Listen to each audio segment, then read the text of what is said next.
The Department of Justice on Friday asked federal judges to unseal grand jury transcripts in the criminal cases of notorious sex offender Jeffrey Epstein and his convicted procurer of young girls, Ghislaine Maxwell.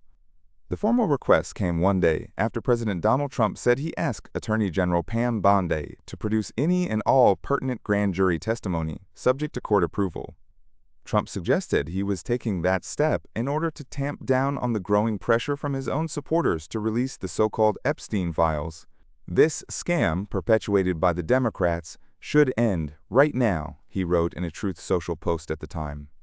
Less than 2 weeks earlier, the Justice Department said in a memo that it would not disclose any more information related to Epstein's federal sex trafficking case after conducting an exhaustive review.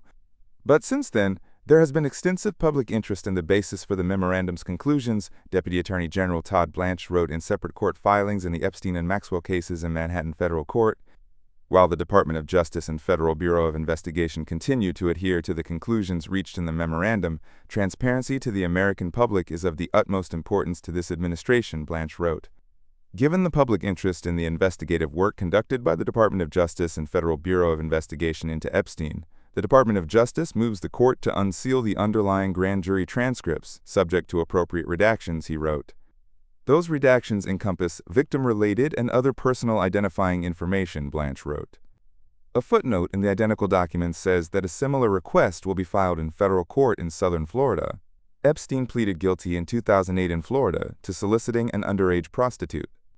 Epstein was arrested in 2019 and killed himself in prison weeks later. Maxwell, his longtime confidant, was convicted in 2021 of acting as a recruiter of young girls who would later be abused by Epstein. She is currently serving a 20-year sentence in a federal prison in Florida.